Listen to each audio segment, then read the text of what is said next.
নমস্কার, আমি রাজন। হায়ার ওয়ার্ল্ডের পক্ষ থেকে আপনাদের সবাইকে অভিনন্দন। আজকে আমি ওয়াশিং মেশিনের এমন একটি প্রবলেম নিয়ে আপনাদের সামনে আলোচনা করব। হাজারো মানুষ এই সমস্যায় সম্মুখীন হয়ে থাকেন। তো সেই সমস্যাটি হচ্ছে ওয়াশিং মেশিনে ইনলেট ভালভ দিয়ে পানি চলে আসে এবং পানি ড্রামে থাকে না। পানি লাগাতার এখানে আসতে থাকে 1 মিনিট, 2 মিনিট, 5 মিনিট, 10 মিনিট এভাবে করে প্রায় 20 মিনিট পানি এখানে চলে আসে। আসার পরও কিন্তু এখানে দেখা যাচ্ছে যে ড্রামে কোনো প্রকার পানি ধরে না, কোনো প্রকার পানি এখানে জমা হয় না। পানি কোথায় যায় সেটা আসলে বোঝা যায় না। আর ড্রাম ঘোরে না, ওয়াশিং মেশিন চালু হয় না, ড্রাম রোটেট হয় না। এই যে আপনারা সময়টি দেখতে পাচ্ছেন, এই সময়টি কিন্তু এখানে ফিক্সড থাকে। না কোনো মেশিনে এরর দেয়, না কোনো মেশিনে কোনো ধরনের সমস্যা হয়, না কোনো কিছু হয় না, শুধু এখানে পানি চলেই আসে কিন্তু মেশিন আর স্টার্ট হচ্ছে না। তো এই যে দেখতে পাচ্ছেন অনেকক্ষণ যাবত এখানে পানি চলে আসছে। এখানে 15 মিনিট থেকে 14 মিনিটে চলে এসেছে।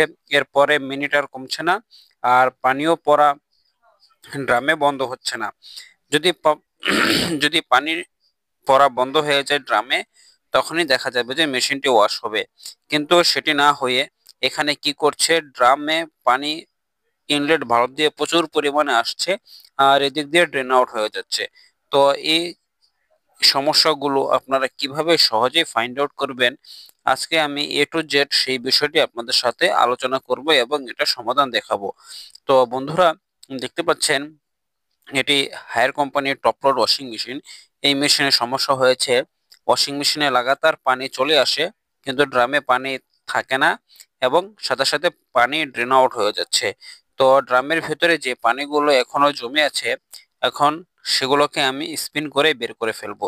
তো আমি স্পিন প্রোগ্রামে দিয়ে দিয়েছি। তো দেখতে পাচ্ছেন এখান থেকে প্রচুর পরিমাণে জল এখান থেকে বেরিয়ে যাচ্ছে, এবং হচ্ছে এই পানিগুলো ড্রেন আউট হয়ে যাবে। কারণ হচ্ছে যখনই আমি মেশিনটাকে মেরামত করার জন্য, ঠিক করার জন্য এখানে মেশিনটাকে কাজ করব, তখন এর ভেতরে থাকা পানিগুলো আমাকে সমস্যা তৈরি করবে, যার কারণে হচ্ছে ওয়াশিং মেশিন জমে থাকা পানিগুলো আমাকে ড্রেন আউট করে নিতে হবে। তো সে কারণে আমি স্পিন প্রোগ্রামে দিয়ে পুরো পানিটাকে আমি ড্রেন আউট করে নিয়েছি। তো এখন আপনারা দেখতে পাচ্ছেন পানিটি সহজে বেরিয়ে যাচ্ছে, এখন ড্রাম খালি হয়ে যাচ্ছে।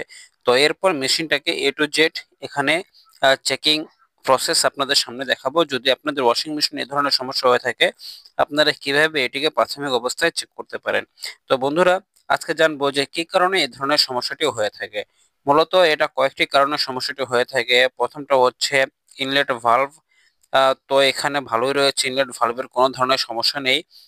এখানে প্রথম সমস্যা হচ্ছে যদি ড্রেন মোটর সঠিকভাবে কাজ না করে, ড্রেন মোটর আংশিকভাবে ফেসে থাকে, অথবা এখানে হচ্ছে ওয়াটার সিল ভালভ যদি এখানে অনেক ময়লা জমে যায়, বা হচ্ছে ফেনা এখানে অনেক বেশিটা জমে যায়, তখন হচ্ছে ইনলেট ভালভ ঠিক মতো কাজ করে না।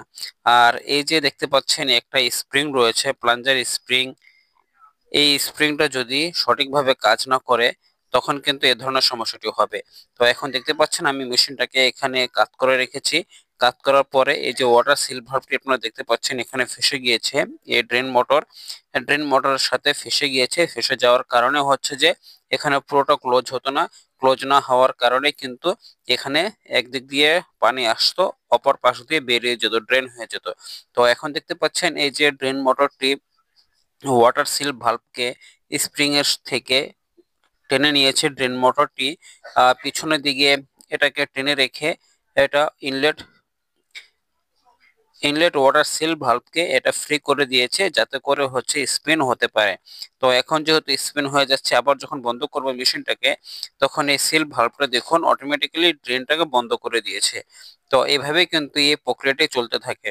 আর এই প্রক্রিয়াতে যদি আংশিকভাবে এটা খোলা থাকে, ওপেন থাকে, বা পুরোটা খোলা থাকে, তখন কিন্তু ড্রামে পানি আসবেই আর ড্রেন আউট হয়ে যাবে। তো এই হচ্ছে এটা সমস্যা। তো এটা আপনাদের বড় ধরনের কোনো ফল্ট না, এটা হচ্ছে খুব সহজেই আপনারা এটিকে ঠিক করতে পারেন। আর যদি এর বেশি ধরনের সমস্যা হয়ে থাকে, এটা এক থেকে 1500 টাকার ভিতরে আপনারা খুব সহজেই এটাকে মেরামত করে নিতে পারবেন। তো এখন দেখতে পাচ্ছেন আমি সেই কাজটি করার পরে কিন্তু ড্রামে প্রচুর পরিমাণে জল এসেছে। জল আসার পর মেশিনটা সহজেই ঘোরা শুরু করেছে, ড্রামটি ঘুরছে এবং এখানে কোনো ধরনের সমস্যা হচ্ছে না। এখানে দেখতে পাচ্ছেন মেশিন কিন্তু দারুণ ওয়াশ করছে, চমৎকারভাবে কিন্তু ড্রামটি ঘুরছে এবং ওয়াশ তার প্রক্রিয়াগুলো সম্পূর্ণ করছে।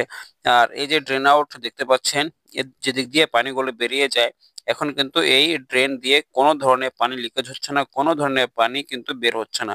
তো বন্ধুরা, এভাবেই আপনারা ঘরে বসেই আপনাদের টপ লোড ওয়াশিং মেশিনটি থেকে এই সমস্যাগুলো দূর করতে পারেন। তো এই সমস্যায় হাজারো গ্রাহক আপনারা ভোগান্তিতে পড়ে থাকেন।